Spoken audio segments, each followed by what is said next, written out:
Marie, Seigneur, à tout instant du jour, je dis oui à l'amour, pour toute joie, Seigneur, pour toute croix, Sauveur.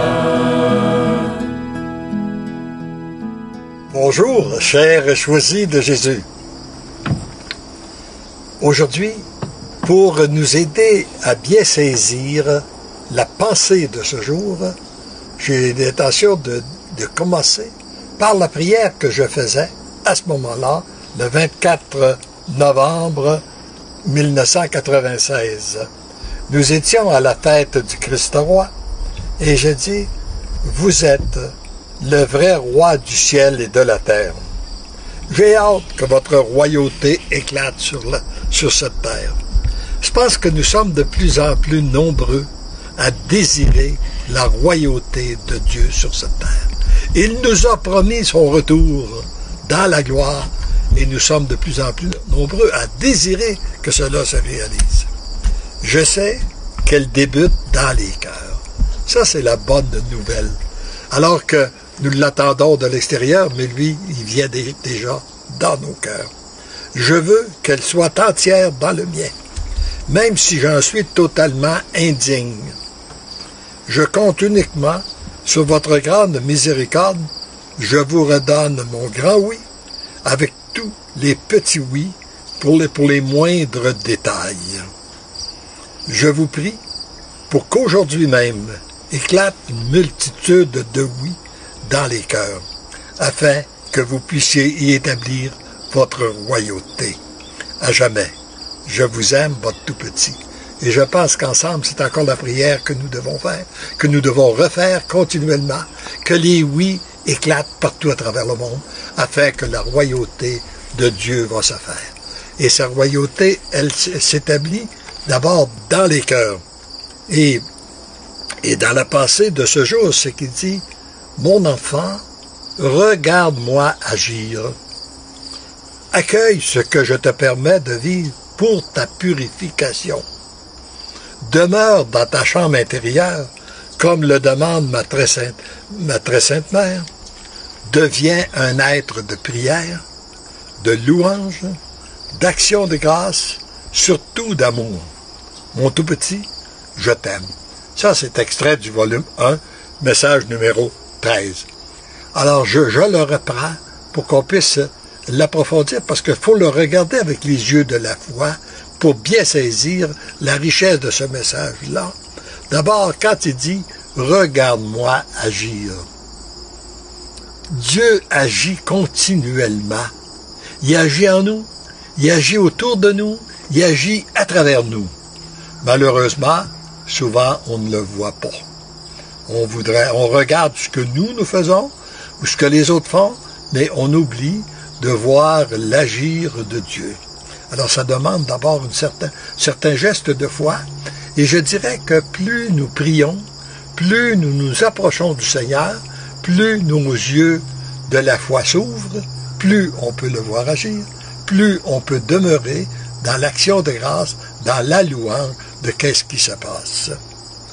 Puis, le message se continue en disant « Accueille ce que je te permets de vivre pour ta purification. » Eh bien là, quand on parle de sa royauté sur cette terre, comme nous lui disons depuis 2000 ans en récitant le Notre Père, que ton règne vienne, que ta volonté soit faite sur la terre comme au ciel, eh bien pour que cela se réalise, il faut qu'elle se fasse dans les cœurs d'abord. Et j'ai constaté que nous n'avons pas le pouvoir de changer le cœur de qui que ce soit.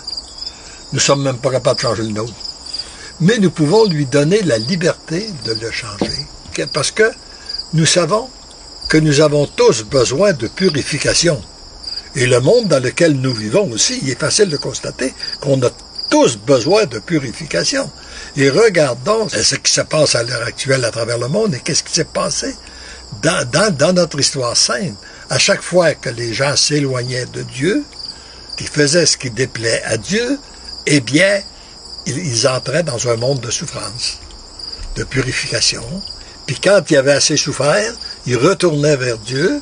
Et quand ils retournaient vers Dieu, ben là, la paix se rétablissait, le monde devenait meilleur. Et je pense que c'est encore ce qui se vit actuellement. Notre monde a tous besoin de purification. Parce que, d'abord, nous avons tous péché. Et deuxièmement, nous sommes tous influencés par ce monde qui a voulu se construire sans Dieu. Qui a de plus en plus d'influence, de rayonnement, quand on regarde où nous sommes rendus, avec toutes les questions qui se débattent dans les médias d'information, qu'on parle d'avortement ou d'homosexualité ou tout ce que vous voulez. T'sais, on voit bien que c'est un monde qui veut se construire sans Dieu. Et là, on a besoin, et pour ça, nous sommes tous un peu contaminés, endoctrinés, pollués, utilisez le terme que vous voulez, et nous avons tous besoin de purification. Et la purification, là encore là, quand on donne notre vie au Seigneur, c'est lui qui nous donne les moyens de la faire. Et il y a d'abord par qu'est-ce que nous vivons. Qu'est-ce qu'on vit à chaque heure, à chaque moment. Et aujourd'hui, ce qu'on a à vivre, que ce soit des événements heureux ou malheureux, ils sont là pour nous aider à notre purification. Mais pour qu'ils produisent des fruits, il faut qu'ils soient accueillis. Parce qu'une souffrance non accueillie, c'est comme une pluie qui tombe sur du roc ou du béton, elle ne produit rien. Mais lorsqu'elle est accueillie, et c'est comme la pluie qui tombe sur un sol, elle le rend fécond et elle produit beaucoup de fruits. C'est bien sûr que pour la purification, il ne faut pas oublier les moyens qu'il a mis à notre disposition, qui sont à l'intérieur de notre Église, par le sacrement du pardon. Pour moi, le sacrement du pardon, c'est le moyen le plus rapide, le moins coûteux, qui entraîne le moins de souffrance pour nous conduire sur le chemin de la purification. J'ai été témoin de tellement de belles choses. Des gens qui portaient des poids très, très, très graves, puis après, qui ont accepté d'aller au sacrement du pardon, de dire, ouf, là que je suis dégagé. Quelle paix je reçois à travers ces sacrements-là. Et je pense que beaucoup de gens, comme me disait quelqu'un récemment, beaucoup de gens ne comprennent pas, ne savent pas, ils n'ont pas reçu suffisamment de formation chrétienne pour comprendre ce que produit les sacrements, ce que produit l'Eucharistie. Et souvent, ils ne le pratiquent pas, ils ne les pratiquent pas, parce qu'ils ne savent pas qu'est-ce que ça produit. S'ils savaient ce que ça produit, bien tout de suite, ils iraient se jeter dans les bras de Dieu, par les sacrements, et puis, là, c'est une nouvelle vie qui commence. J'aimerais peut-être laisser la parole à Kevin pour nous dire s'il y a des gens qui réagissent, s'il y a des communications. Mais avant, j'aimerais que Kevin, tu nous dises un mot sur ce qu'on a actuellement de nouveau à la Fondation des Choisis de Jésus, dans laquelle toi tu as été impliqué là avec d'autres d'autres informaticiens là sur notre nouveau site web. Qu'est-ce que ça va changer sur ce site web? Qu'est-ce que ça va apporter de plus aux gens qui nous suivent sur Internet là? Donc, ben voilà, je me tourne de bord, je viens à côté de Léandre, là, tout simplement, il est toujours là. Donc, ce que ça va apporter de plus, on a optimisé le site web de façon à ce qu'il puisse facilement être adaptable là, pour tout ce que vous utilisez là, comme média, c'est-à-dire que ce soit votre tablette, votre téléphone intelligent, l'ordinateur portable. Donc, le site web peut être optimisé pour cela. Et aussi, c'est refait faire une beauté. Donc, je fais partie de ceux qui ont travaillé fort là, pour refaire tout cela. Donc, j'espère que vous aimerez. On est encore en phase un peu de test. Ça se peut qu'il y ait des petits liens qui fonctionnent pas encore, mais sachez que tout va être rentré dans l'ordre d'ici la fin de semaine. Fait que voilà, on voulait simplement vous parler de ça. Puis je laisse la parole à Léandre. Là, pour, est-ce que tu as des commentaires? Est-ce qu'il y a des gens qui ont donné des commentaires que tu aimerais nous partager, non? Oui, il y en a qui en ont donné, mais là, j'ai perdu le fil, là. OK. Mais merci de nous suivre, puis pendant que Léandre va reprendre la parole, je vais aller rechercher un commentaire que j'avais vu, fait que je reviens, Léandre. OK, c'est bon. Alors, oui, on nous dit, je reviens sur accueille ce que je te permets de vivre pour ta purification. Et dans l'accueil, il y a un véritable changement qui se produit. J'ai eu beaucoup d'enseignements, moi, qui m'ont été donnés à travers les gens que j'ai rencontrés. Dans ce que j'ai trouvé de plus fort comme accueil, c'est quelque chose que je pense que je vous ai déjà parlé, mais que je vais reprendre, parce que c'est tellement important, l'expérience des deux veuves. Or que je suis dans mon premier voyage en France, il y a une dame qui vient me voir à la fin, tout écrasée par le poids de la souffrance. Puis elle dit, priez pour moi, parce que je souffre. Et je lui donne. Elle dit, ça fait 6 ans et demi que mon mari est mort. Puis depuis ce temps-là, elle me donne une série de malheurs qu'elle a rencontrés. Et pour terminer en disant, maintenant ce sont mes enfants qui ne veulent plus me voir. Or, moi j'aime mieux le mot accueillir qu'accepter, mais là je trouvais le mot accueillir trop fort. Alors je lui ai demandé, avez-vous accepté la mort de votre mari? Et elle m'a crié, c'est pas acceptable. Bon. Ben, j'ai dit, on va demander à Dieu de venir pacifier, répandre sa paix dans votre cœur, puis de vous donner une grâce bien particulière, la grâce que vous puissiez, là, je n'ai pas osé encore dire accueillir, on va commencer par accepter, d'accepter la situation dans laquelle vous êtes présentement, et en commençant par la mort de votre mari. Et 2 soirs plus tard, après un enseignement, alors qu'il y avait une dame qui avait attiré mon attention tout le temps de la conférence, tellement je la voyais rayonnante de l'amour de Dieu, elle vient me dire, ce que vous enseignez, je le vis. Ça fait 6 mois que mon mari est mort. Nous étions très près l'un de l'autre. Il était encore jeune, au début de la soixantaine. Et quand c'est arrivé, j'ai dit, Seigneur, je te remercie pour le bon mari que tu m'as donné, pour ces belles années de bonheur que nous avons eues ensemble. J'aurais aimé qu'elle se continue, mais toi, tu en as décidé autrement, que ta volonté soit faite. Puis elle dit, depuis ce temps-là, je suis envahi d'une paix que je ne sais pas d'où elle vient. Puis je suis envahi même d'une joie qui m'inquiète, parce que j'ai peur que les gens, me voyant vivre, pensent que je suis heureuse que mon mari soit mort. Voyez-vous toute la différence entre accueillir une situation et non. Alors, ce qu'on a à vivre aujourd'hui, si on l'accueille, ça devient source de grâce. Ça devient source de purification. Si on ne l'accueille pas, si on se révolte, si on dit non, ça continue, je dirais, ça amplifie nos souffrances. Et ce qui est important, c'est de vivre le moment présent. Et le Seigneur nous donne toujours la grâce pour qu'est-ce qu'on a à vivre présentement.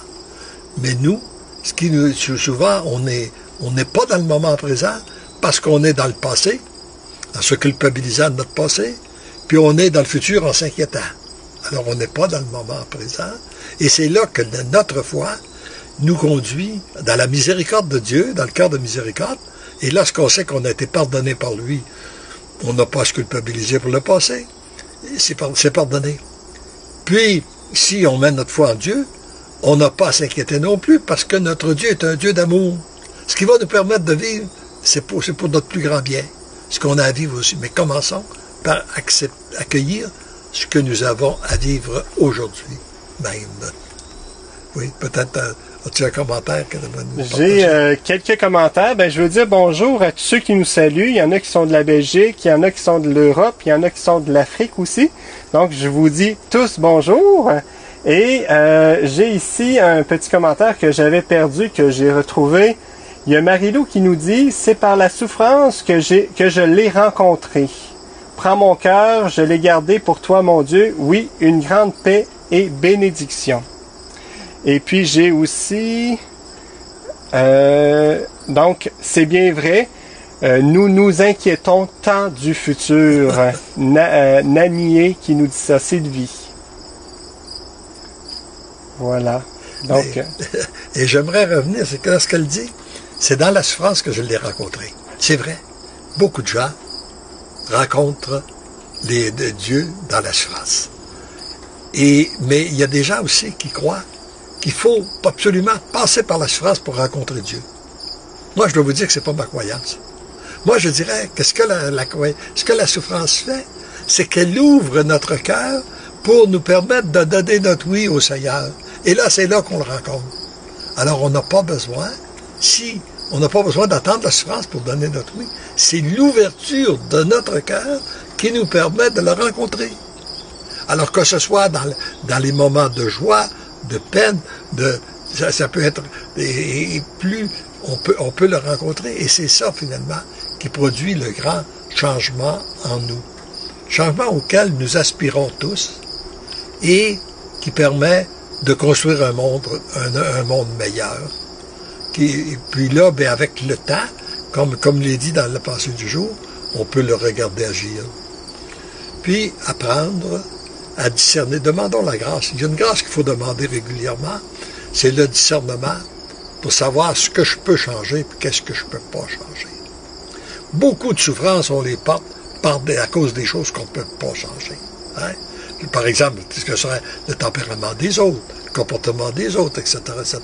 On n'a pas le pouvoir de les changer. Et si on l'accueille, ben là, Dieu peut, lui, le changer. J'ai l'impression que trop souvent, on bloque parce que on veut un Dieu qui fasse notre volonté.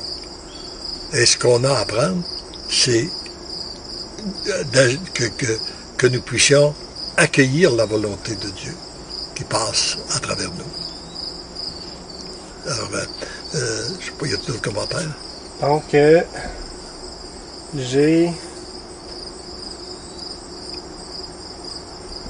Lucie qui nous dit bonjour, chercheuse Jésus. J'ai aussi Sandrine qui nous dit prions pour tout ça, parce que c'est important.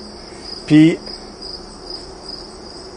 Marie-Lou qui continue à répondre, qui a fait confiance en fait au Seigneur, puis ça lui amène quelques petites choses, là, petites vagues dans sa vie, mais elle dit je n'ai rien compris, mais je fais confiance au Seigneur. Je n'ai rien. Ouais. J'aime ça, je n'ai rien compris, parce qu'on n'a pas besoin de comprendre.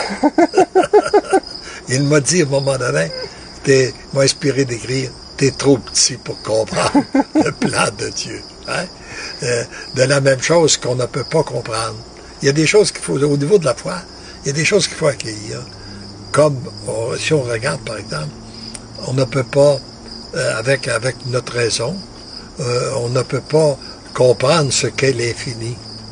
On aura beau me le dire, moi avec ma raison, ça ne marche pas parce que je dis après. Hein? Mais pourtant, alors donc, on ne peut pas comprendre, on peut juste l'accueillir. Et c'est comme ça qu'on doit vivre notre foi, sans chercher à comprendre, mais en accueillant, puis en accueillant le moment présent. Il faut revenir tout régulièrement, et le moment présent, et plus on s'approche de Dieu, plus au lieu d'être habité par des sentiments de culpabilité, d'inquiétude pour le futur, nous entrons dans un monde de louange, d'action de grâce.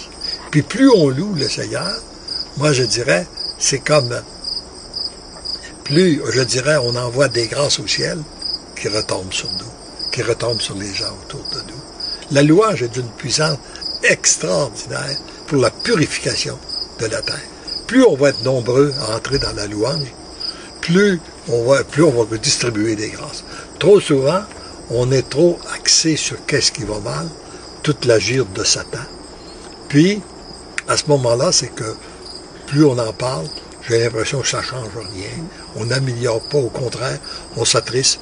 Puis, je pense qu'on maintient son agir en pensant à lui, puis en pensant à son action.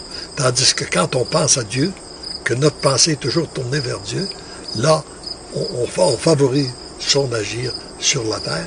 Ça nous permet d'être témoins. Et plus on entre dans l'action de grâce, plus on découvre une nouvelle paix, une nouvelle joie, un nouveau bonheur. Alors, je pense qu'il y a plus d'autres commentaires. Il y a quelqu'un qui nous dit aide-moi à accepter ta volonté, Seigneur. Donc, c'est lui qui nous dit ça. Et puis, j'ai aussi, ici, un petit peu plus bas, Amen. Faut pas lâcher prise, hein. Faut pas lâcher prise. Puis, Jésus, je t'adore. C'est ça, c'est ça. Alors, je pense que nous ensemble, là, nous rendons grâce à Dieu pour cette faveur qu'il nous fait de nous avoir choisis. Parce que les choisis de Jésus, cette mission-là, auquel nous participons tous, donc, c'est la préparation des cœurs. C'est la préparation, c'est de se laisser préparer pour être capable d'accueillir Jésus dans sa gloire. Et c'est sûr que lorsqu'il revient, c'est un monde nouveau. On va entrer dans une très grande jubilation. Mais pour toute personne qui donne son oui, total, inconditionnel et irrévocable, il lui permet de vivre déjà un petit coin du paradis, je dis. Un peu comme Jean le Baptiste, qui a été le précurseur de Jésus, a vécu les grâces qui étaient réservées après sa première venue. Et lui, il les a vécues avant, durant le temps, avant les autres. Eh bien, nous qui nous choisit pour préparer son grand retour dans la gloire, il nous permet de bénéficier de certaines grâces qui sont réservées après sa deuxième venue. Mais déjà, nous entrons dans un monde de jubilation. C'est sûr qu'ils vont être plus complètes à son grand retour, mais déjà, elles sont là. On les retrouve à l'intérieur de nous. Alors, c'est le vœu que je pense qu'on peut terminer avec ça. C'est le vœu que je formule aujourd'hui pour tous ceux et celles qui écoutent ou qui écouteront cette pensée, qu'ils puissent déjà, par l'accueil de la situation dans laquelle ils ont à vivre, à l'instant même, aujourd'hui même, ils puissent contribuer à préparer le grand retour de Jésus dans sa gloire et qu'ils puissent aussi bénéficier des grâces qui sont réservées après sa venue. Et nous vous disons tous ensemble, parce que l'amour nous aime, nous devenons l'amour. Sans importance, sans importance. Heureux es-tu de redonner ton oui, d'accueillir l'amour, de devenir l'amour. Follement, je t'aime.